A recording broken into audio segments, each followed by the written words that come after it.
един лидер се ражда лидер. Лидера може да си остане лидер в съзнанието си, в заложбите си, в знанията си, в усещането, но да не се прояви като такъв.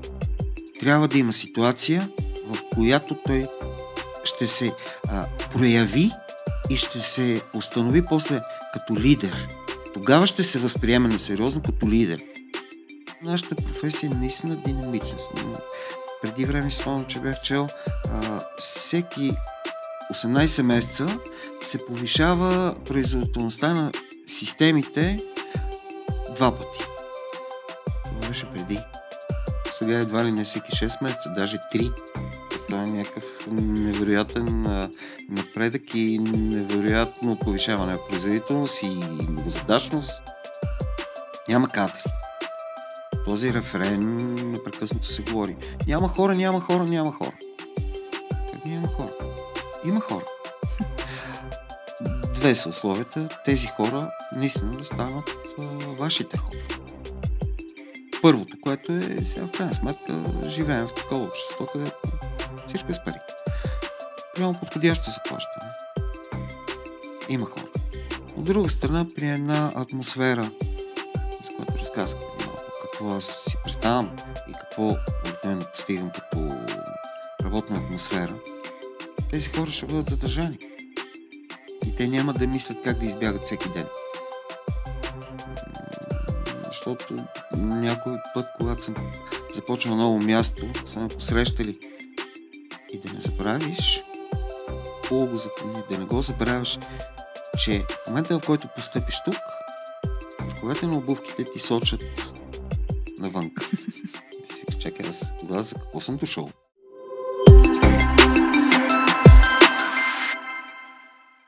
Здравейте! Вие сте с Техните истории, подкаст за хората от IT сектора и тяхното професионално пътешествие в света на технологиите. Аз съм Майя Бойчева. Освен на сайта zonefortech.bg, може да ни гледате и слушате във всички популярни платформи, а ако не искате да изпуснете интересен събеседник, абонирайте се за канала ни в YouTube. Днес ни гостува Веселин Ангелов, председател на управителния съвет на клуба на IT менеджерите в България. С неговото участие даваме старт на една нова подрубрика на Техните истории, в която ще представяме хората, които са основен двигател на дигитализацията у нас, тези, които внедряват технологиите в организациите. Клубът на IT менеджерите наскоро възобнови своята дейност и Zone4Tech е негов медиен партньор. Веселин Ангелов притежава над 25 години опит в областта на информационните технологии, от които 17 години като IT директор в публичния и частния сектор. Започва кариерата си като експерт системен администратор в Министерство на транспорта и съобщенията, бил е системен инженер в Siemens Enterprise Communications, ръководил е IT екипите на Interfoods, Фанак България, Държавна агенция електронно управление и Националния осигурителен институт. В момента е консултант по проекти за дигитална трансформация, внедряване на информационни и комуникационни технологии и информационна сигурност.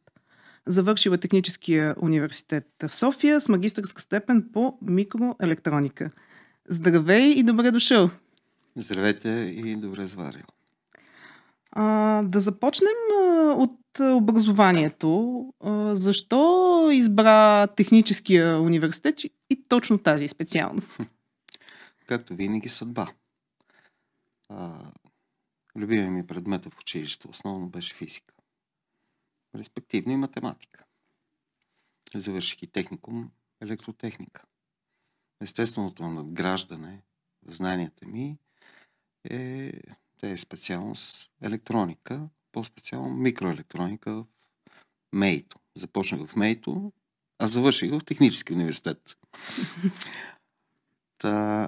Не е имало колебания на къде да се насочиш? Въобще не съм си е колебал. Така се случи. И бях напълно уверен, че съм направил правилния избор. Така че продължава този път, който подхванах още като ученик или на олимпиади и така. Първата ти месторабота в Министерството, как попадна там? Буквално случайно. Първата месторабота беше малко преди Министерството в някакви фирми, поддръжка на компютри. Преди 2000 година те бяха едни компютри, едни мрежи, като идея само. И имаше обява. Решавам аз да видя нещо по-сериозно. Подавам документи за младши експерт, имаше свободно место. Взеха, че ме взеха. Одобриха ме и скочих в дълбокото. Доста голяма разлика между малки частни фирми и една държавна институция. В началото бях леко постреснат, защото това са устоите на държавата. Или така си представях аз. Постепенно навлезах. И така 7 години. От най-ниското ниво, младши експерт, старши, главен експерт. Доста проекти направихме там.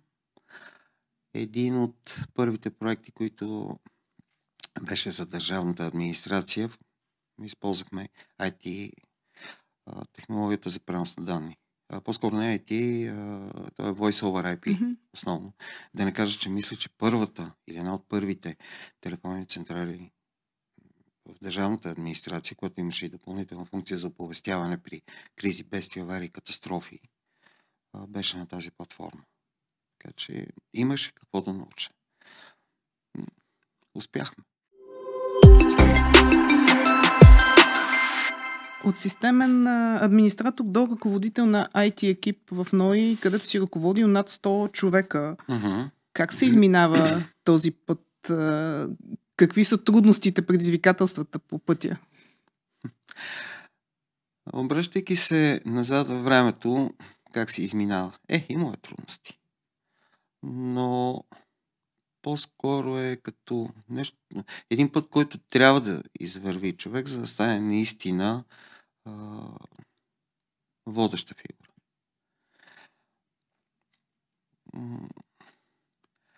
С труд и пот на някои места, на други места дипломатично, в зависимост от случая. И важното, което съм целял през този път, който извървях, е резултати. Може би резултатите, и целите, които си бях възложил, които си бях наумил, буквално наумил, и след това ги направих като цели основополагащи, те бяха нещо, което ме дърпаше напред. И когато имаше резултат на всеки един етап, това беше пък допълнителният стимул да вървя напред.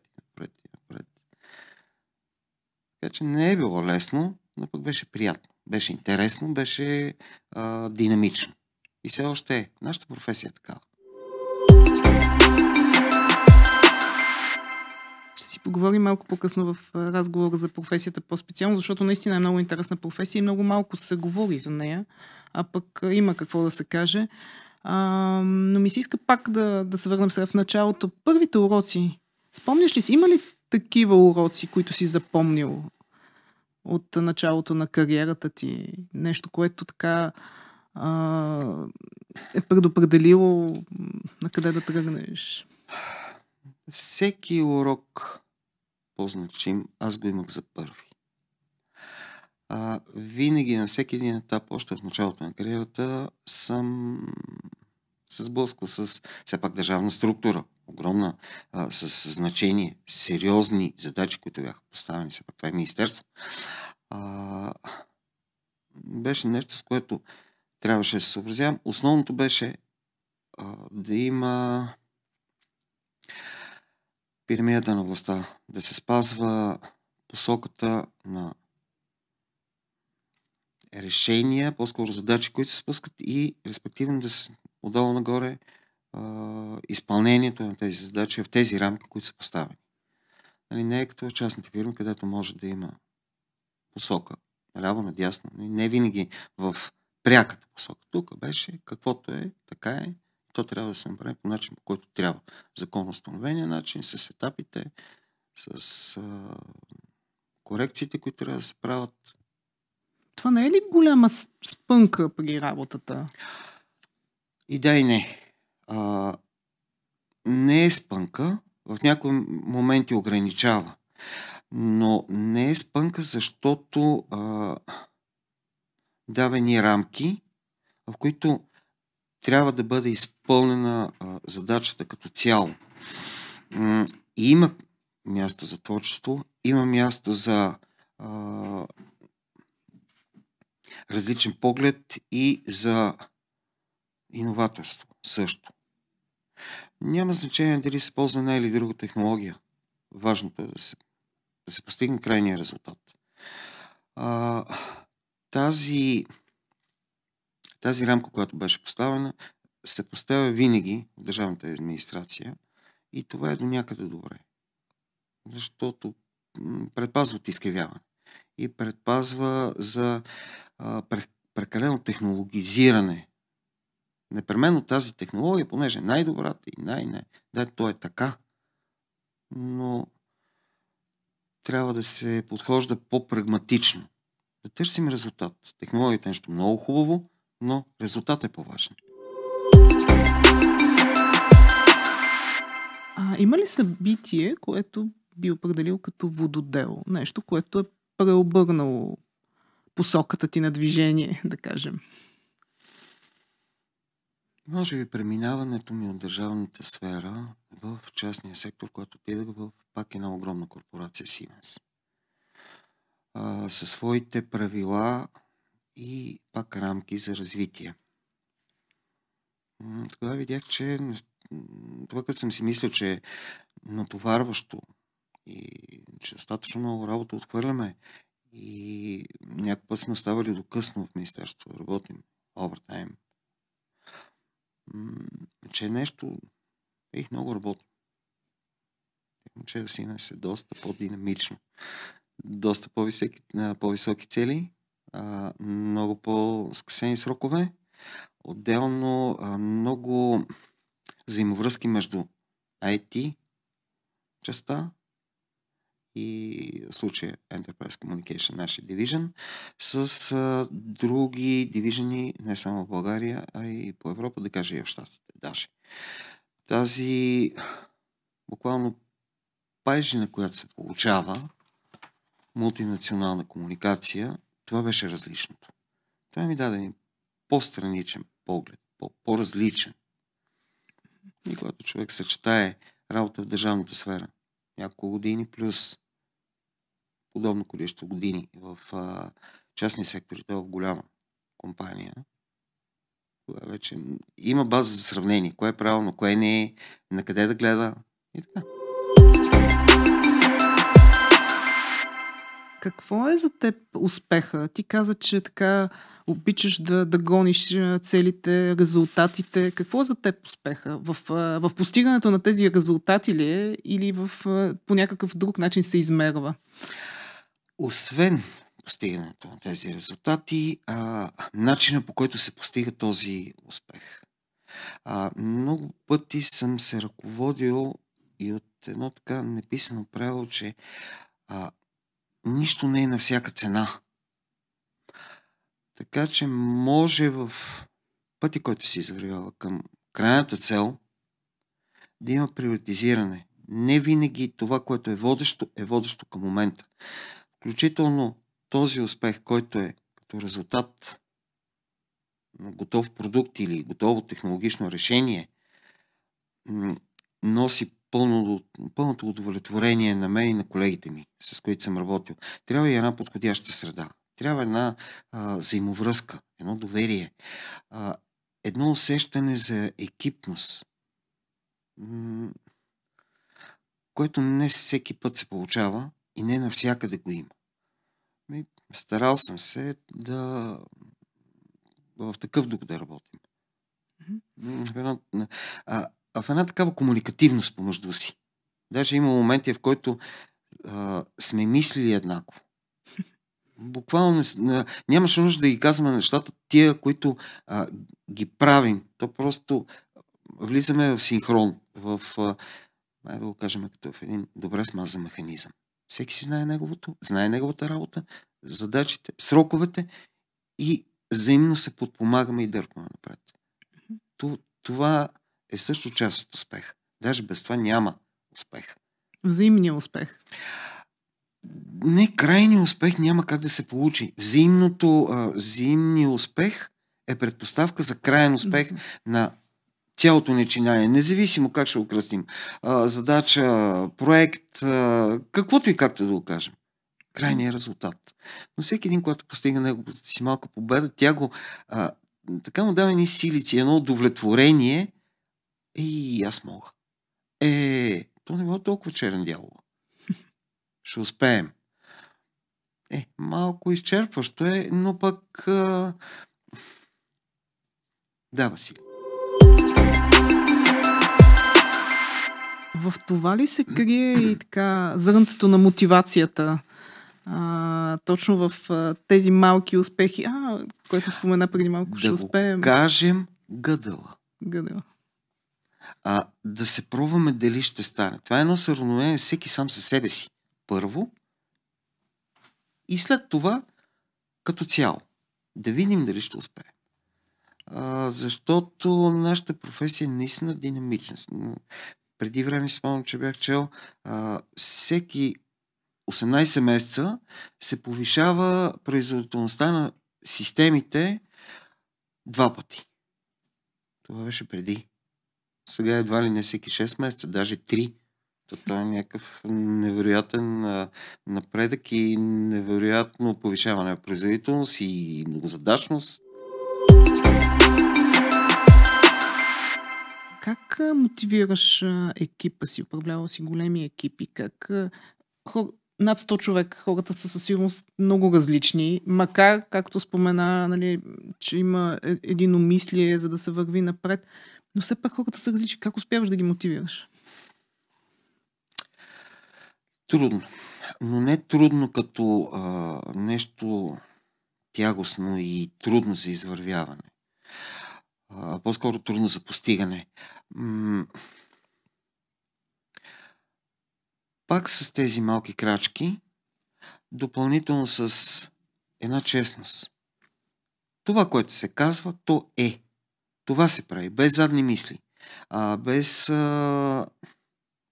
много пъти всеки човек или по-скоро една част от хората едно казват, друго правят, трето мислят. Не, това, което е. То е ясно изказано. Всеки си знае задачите, отговорностите, срока и взаимното доверие, че той е част от нещо, което няма да го изостави. Просто няма да допусне слабата брънка в някой момент да няма помощ от някой колега. Винаги се притече. Тази взаимност, въпреки че не взаимност по само време се потребява и за други места, тази взаимност ни е крепяла. Това ни мотивира. Сега, от друга страна, атмосферата, тази градивна, приятелска атмосфера в много моменти, също е допринасяла. Съм се старал, когато мога, финансово също да се преборя за колегите си, защото единственото нещо, което може да преобърне и да се сипе буквално един водач, управленец или както и да го кажем, това са колегите. Съзнателно не употребявам и се предпазвам да казвам подчинените. Не, ние сме колеги. Даже бих казал, ние сме съмишленици. Има ли някакви ключови умения, които добрият лидер, да го кажем, трябва да притежава? Пак с оглед на управлението на екипа. Нещо, без което не можеш да управляваш екипа. Освен честност и откритост, трябва и една толерантност. Всеки може да сгреши. При грешка никога не съм търсил виновния. Кой? Защо? Как? Ти? Не. Добре? Който не работи, той не греши. Случило се. Хубаво. Кое е довело до тази грешка? Кое е било предпоставката, която не сме предвидили, преценили, че би могло да се случи? Какъв е този риск, на който ние не сме обърнали внимание? За да се предпазим следващия път. Да се научим от грешките си. Много е трудно това да научим грешките си. Непрекъснато повтаряме някой път една и съща грешка. Това, което казва, не, научихме се от грешките си. До някъде. Да. И някой път пак. Да, има една такава поличба, бих го казала, че всеки път повтаряме една и съща грешка, въпреки че всеки път си мислим, че сме си научили урока, но явно си мислим, имаме, че сме си научили урока. Да. Не всеки път сме го... ние сме го научили. Но урока, който сме го научили, не всеки път прилагаме наученото и може би тайно се надяваме да избегнем прилагането на наученето. Ако може да минем малко по-така. По този начин успяваме. Искам и се да поговорим малко за професията на IT менеджера. Какво представлява тя? Какво прави един IT менеджер? Така, да разкажем на нашите зрители и слушатели. Каза, че е много динамична с оглед на това, че технологиите се променят и така, и натоварването, системното и така нататък. Какво прави IT менеджера? IT менеджера няколко са направленията, по които работи. Едното е чисто документално от една страна, това, което е заложено като проект, като задачи, сроковете и технологиите, които предварително сме избрали или са предварително зададени. От друга страна, IT менеджера задава рамките на изпълнението на целият този процес. И третото, но не най-маловажното, това е работа с колегите в екипа, вътре. Много пъти съм забелязал свои колеги, които аз съм IT менеджер, аз управлявам, каквото кажа, това ще бъде. Хубаво. Но не един може да измисли толкова, колкото цял екип. Преценка на конкретните ситуации, на конкретните етапи, винаги има място и нюанси за изпълнение на това, което е предвидено. Или което ние сме си го решили. В крайна сметка, една задача, когато примерно било държавната сфера, било в частния сектор, човек сам вижда какъв е проблема на организацията в IT частта и решава да го, съответно благословията на мениджмънта, решава начина по който технологията, по който да го отстрани, технологията, финансирането, защото не е маловажно, и екипа, с който ще бъде отстранен този проблем. Ще бъде решен, да го кажем така. Още това е. Винаги има и нюанси. Но пак се връщам. Екипа. Хората. Хората са колегите, са мишлениците. Това е нещо, което ще го направи. Даже някой път и не технологиите, съпътстващите, с които работим. Разкрепостеното съзнание. Това е, според мен, водещото вече, особено в последно време, когато буквално някой път стреляш на сляпо. Технология, която за първи път пипаш чел си, видял си, подготвил си се, но не всичко знаеш. И не си го правиш го за първи път. А трябва ли IT менеджерът да мине от кариерните стъпки от най-ниско ниво, както и твоя кариерен път като по учебник? Тръгваш от младши експерт, за да стигнеш до IT менеджер. Необходимо ли е това според теб? Задължително е. Задължително. И това е начинът, по който първо може да не кажем да се наложиш, но да се утвърдиш като водач, като лидер, като менеджер, и да имаш уважението на колегите си. Защото особено попадайки в една среда, в която не си издигнат отдолу нагоре, не си бил част от екипа, издигайки се от неформален към формален лидер, на съответна лидерска позиция, а идваш от друго место на тази позиция. Винаги има един елемент на недоверие. Нов. Какво ли може? Какво ли знае? И има един момент на тест. Какъв си, защо си, как ще реагираш при различни ситуации, какво знаеш, какво можеш, какво си правил. Включително и едни леки въпроси. Какво си завършил? Как си го завършил? Ама ти имаш и сертификат този, имаш и друг. А кога? А защо? Даже в държавната сфера, например, имало случаи, в които вървиш по коридорите и дочуваш. Там ти. Поредният, който дойде и ще си ходи. Ще си хода ли? Защо? Вие не ме приемайте така като нещо временно. Защо да си хода? И директно задавам въпроса. Добре, какво визираш?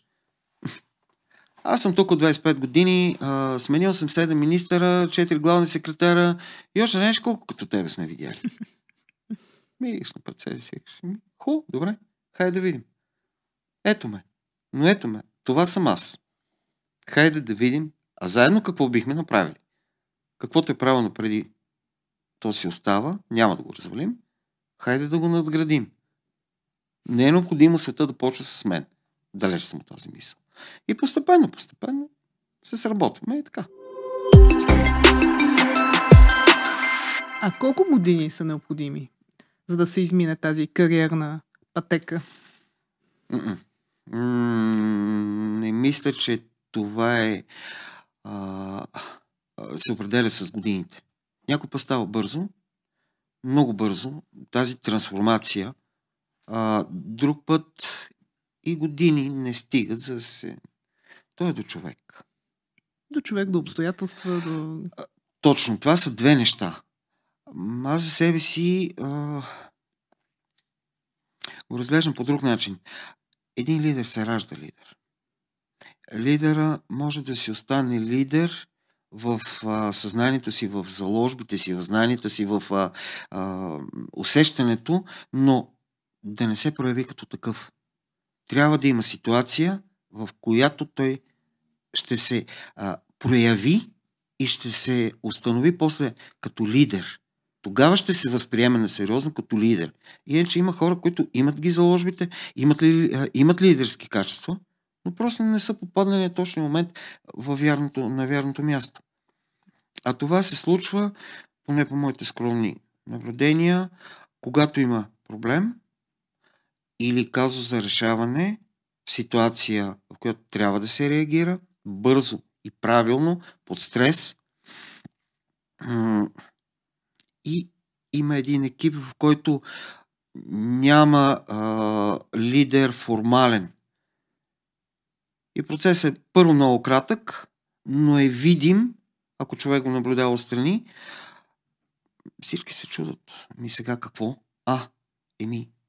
Възможни решения. Всеки казва, един човек има 2-3 решения, предлага, но в един момент няма кой да поема отговорността и да каже, ето това ще правим. Появява се, блесва, изгрява буквално. Да, ще правим това. Добре, кой ще носи отговорност? Аз мисля, това е правилно, добре, аз ще нося отговорност. Хайде да го направим така. Нали сте съгласни? Да, хайде да го направим. Това мисля, че е преломният момент, в който преставаш да виждаш дървото, гледаш гората и почваш буквално себе си да възприемаш от момчето с отверките и CD-тата и флашките и тези и с лаптопа, който го разнася с някакъв конзолен кабел, да се закачи тук там, до този, който си представя пътя, по който трябва да достигне крайната цел, но си го представя в цялост. Не е необходимо даже и да го казва. Какво иска да се постигне. По-добре дай идеята, какво трябва да се случи, каква цел гоним и да се върви етап по етап. Тогава вече всеки постигнат успех в края на етапа мотивира хората. Иначе, ако му кажеш, някой колега, да преплувам Атлантическия океан. И аз ти лут ли си? Не съм. Сега ще преплуваме 200 метра. След това още 200, след това, ако видим, че много, някой ще помогне там. Параход, подводница, каквото и да било. И отиваме на другата. И отиваме на другия бряг. Нали? На другия континент. Не толкова. Въпросът е как крайната цел да се разкаже. Така че да не оплаши. Защото и аз някой път съм се страскал. Трябва да направим. Това е невъзможно. Не стига. Не можем. Не можем. Да пробваме. Първата крачка. Важната е първата крачка. И оттам така нещата се отпушват. И така. Това е бил моят подход. За момента. За добро или за лошо. Работи. Интересно ми е, има ли така интерес от младите хора към тази професия? Имаш ли наблюдения? И другия въпрос, има ли достатъчно кадри, които да изпълняват тази професия, да се развиват в тази професия? Това са два въпроса. Наистина два, защото хайде да започнем от втори въпрос. Че млади има. Какво ги мотивира? В последно време наблюдавам, че се говори основно за пари. Няма го този хъс на откривателство. Значи няма чак толкова какво да се открие. Да, може би технологиите се развиха така, Технологиите се развиха, то няма какво чак толкова. Нещата, но от друга страна малко така се монетаризира погледа. И преди си спомням, имаше едни реплики от типа човек, който не знае какво да прави, става адвокат. Прави си, айде. Това съм го чувал. Затова го цитирам. Сега в един момент много хора си мислят, че са IT-та. Ама не съвсем. Тут малко по душа трябва тази работа. Едното и второто не знаят, че това не е чак толкова лесно, колкото изглежда. Там пишеш някакви команди на клавиатурата, нещо си мислиш, там едни облаци. Сега тук. Кликаш на мишката и какво ли прави по цял ден? Добре. Когато се прибереш вкъщи, много трудно се откъсваш от работата си и нощно време се будиш и си кажеш, и как не се сетих сега какво си. Това са факти. Ние IT-тата, казвам, IT-тата, защото при доста от нас е така. Носиме си работата в себе си и в личния живот. Трудно е да се откъснем. Но това е малко призвание. Така се случва. Който не му е призвание, по-добре не се захваща. Няма да оцелее. Отделно да се върнем на другата част, по-интересната. Няма кадри. Този рефрен непрекъснато се говори. Няма хора, няма хора, няма хора. Как няма хора? Има хора. Две са условията. Тези хора наистина да станат вашите хора.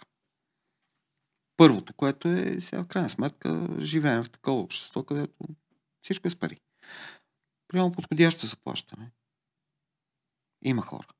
От друга страна, при една атмосфера, с която разказах преди малко, какво аз си представям и какво обикновено постигам като работна атмосфера, тези хора ще бъдат задържани. И те няма да мислят как да избягат всеки ден. Защото някой път, когато съм започнал ново място, са ме посрещали. И да не забравиш, хубаво го запомни, да не го забравяш, че в момента, в който постъпиш тук, върховете на обувките ти сочат навън. Ти си чакай, аз тогава за какво съм дошъл?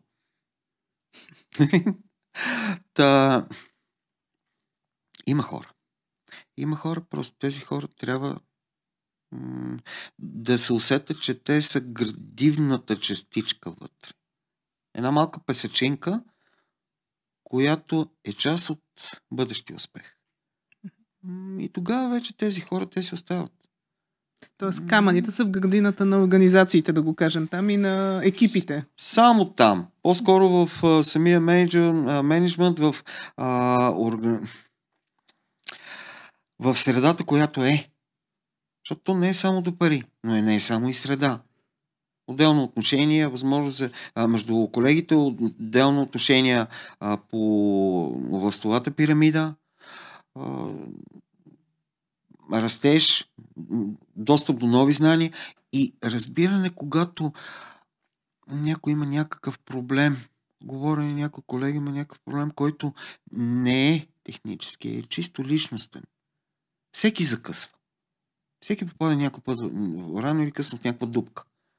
Нещо не му върви или нещо има, било семейен проблем, било някакъв друг проблем. Да има кой, да не кажем да го изслуша, но да го помогне със съвет. И знае, че в един момент ще има... Аз ще се дръпна, за да направя някаква грешка, защото в мен не мога да мисля. Не, края, аз блокирах за момент. Кой ще поеме? Добре, хубаво. Почини, отдъхни. Вземи си отпуска. Ако искаш, не взимай. Гледай какво става. Но не. Аз поемам руля, волана. И така. Това е много, много важно. Тази... Взаимност. Да, пак взаимност, но и представете си го като едно кълбо, в което всичко се случва, но кълбото продължава да е кълбо. То не става нещо различно от максималното съдържание, максималния обем в минимална повърхност. Това е като нещо, което е неразчупваемо, неразбиваемо. Винаги има някой до теб. Винаги има някой, който няма да те изостави. Всеки път може да е различен, колега. Но и ти си същия, ти не можеш да си оставиш колегите. Ние гледаме там разни екшени филми. Да, тук е екипа, не оставяме другарите си. И да, като има някаква задача по-кърва, имам предвид нерви и някой спуша и казва: ми сега, спокойно, седни, отдъхни. Къде да пушиш? Изпуши цигара. Ако си пушач, ако ли не, изпей едно кафе. Спокойно. Ние продължаваме. Отдъхнали си. Даже няма нужда от отдъхнали си. Идва. Поемам. Поемаш. Добре? И това е... За това има хора. Че всичко друго е. Както обявих в началото на разговора, фактически IT менеджерите стоят зад дигитализацията на компанията и са основен нейн двигател, и затова ми се иска да поговорим малко и за дигитализацията на организациите в България. Пак една такава тема, върху която много се говори. Според теб, на какъв етап е дигитализацията на компаниите в България? Можеш ли да дадеш някаква оценка? Мога. На какъв етап? Много компании са в различни етапи. И всичко зависи от отношенията и пред правилната комуникация между IT човекът на върха на IT пирамидата, независимо директор, менеджер, какъвто ще е етикет му сложат, или позицията, както да я кръстат, и управленското тяло, висши менеджмент. Това определя нивото на компанията. Правилно ми е впечатление, че много пъти управленското тяло, висши менеджмент, не възприема необходимостта от бърза реакция финансова, навременна реакция, финансова инжекция, когато се налага. Наистина навременна, на момента. И почва да мисля в тази посока тогава, когато лошото се случи. Когато има някакъв пробив, когато има загуби, измерими в пари или във влияние, имам пред компанията, която почна да заради IT-честа почва леко така да клони надолу. Губи доверието. Особено сега, в момента. Както навлиза мерките за информационна сигурност, излиза регулацията, вече излезе в България, не всеки прилага НИС-2 и партньорите ти гледат в какво технологично ниво си и от информационна сигурност, от гледна точка на информационна сигурност, за да знаят доколко биха могли да ти се доверят и да работят. Наистина да работят в пълна мяра. Даже бих дал един пример. Преди години в една организация, в която работих, малко несериозно гледаха и цитирам беше това и така може. Не ни е необходимо. И така може. И така може, и така може. И в един момент атака Man on the Middle. Ние не пострадахме. Наши контрагенти пострадаха. Загубиха авансово преведените средства, които трябваше да стигнат до нас. И ги загубихме като партньори. А това бяха едни хубави 6 цифри с отзад 1 евро, сложено така като мерна единица. И като дименсия, по-скоро като мерна единица. И така всеки месец си каже, това не е правилният подход. И тогава бях извикан веднага. Ама аз ви го казах. Аз писах мейли. Представил съм черно на бяло. Казал съм какви са възможните вреди. Не пропуснати ползи. Вреди. Защото това си направо вреда. И ама то, но от тук нататък ти си. Хубаво. Но пак е нещо.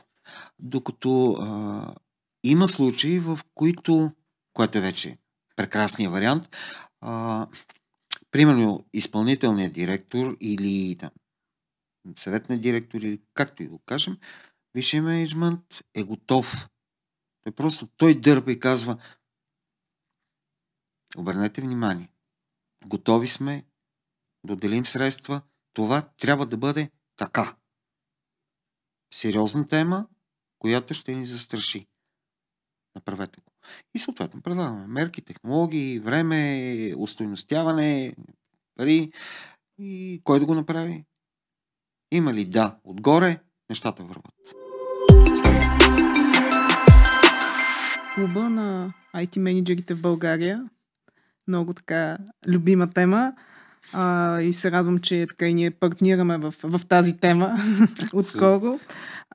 Ти си доста отдавна в клуба на IT менеджерите в България. Можеш ли да разкажеш с какво се занимава, каква е идеята зад неговото основаване? Аз съм малко член съм на клуба малко след неговото основаване. Идеята залегна в устава ни това да е една неправителствена организация, която сме събрани самишленици. Като в началото бяхме само колеги IT управленци, началник отдели, директори, менеджери, CEO, без значение от наименованието, но от сфера, която не беше IT или телекомуникации водещата. Не допускахме вендори.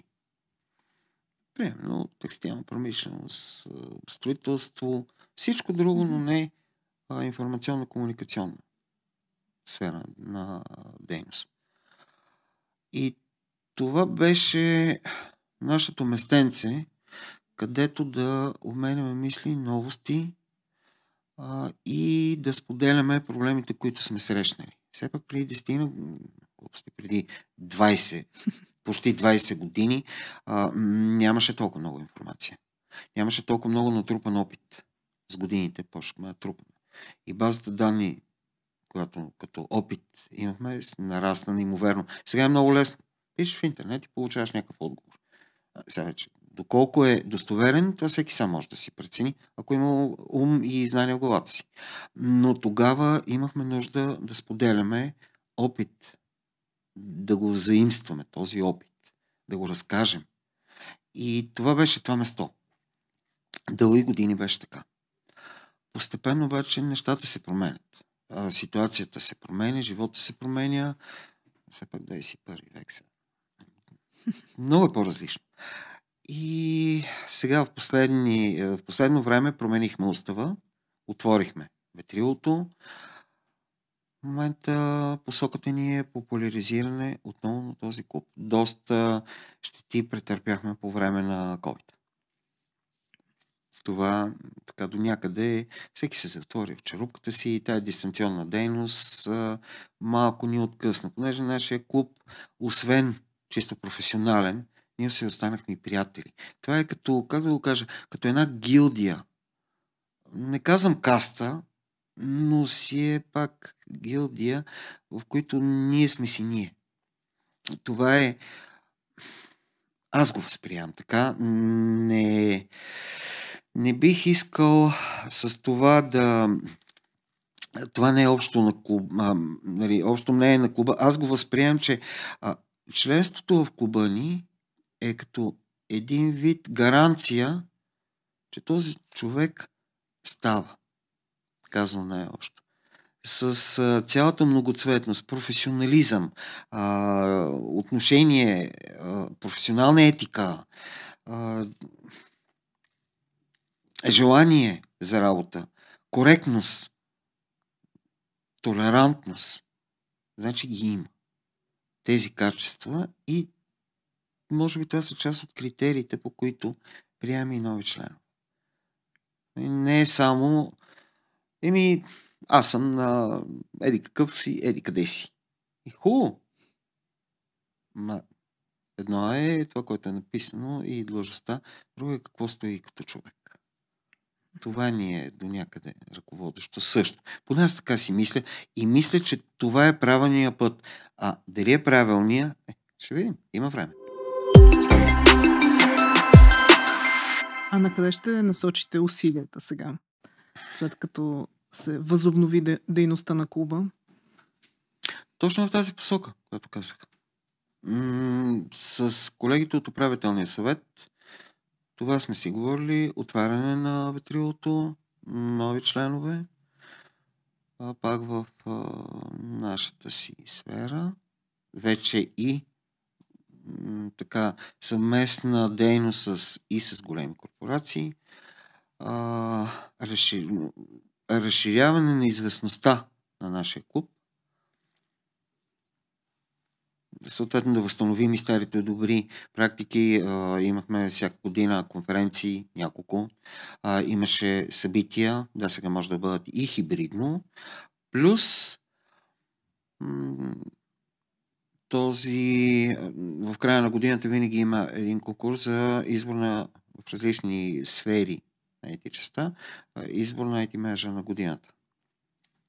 По-скоро IT менеджер на годината. Ефективност, производителност,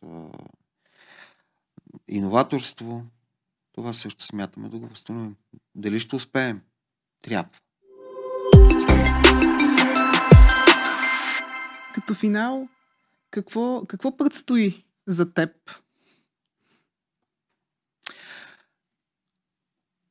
Какво предстои? За момента най-голямото предизвикателство е IT клуба. Това, което правя като консултант, то ще си остане. Но е предизвикателство развитието на клуба. Много ми е дал този клуб. Благодарен съм наистина от сърце, че усещал съм подкрепата на колегите. Усещал съм, че когато съм имал нещо нужда да попитам, да си сваря часовника, винаги е имало с някого, на който ти знаеш ли, че това ми е познато. Ние имахме подобен проблем. И разказва, споделя опит.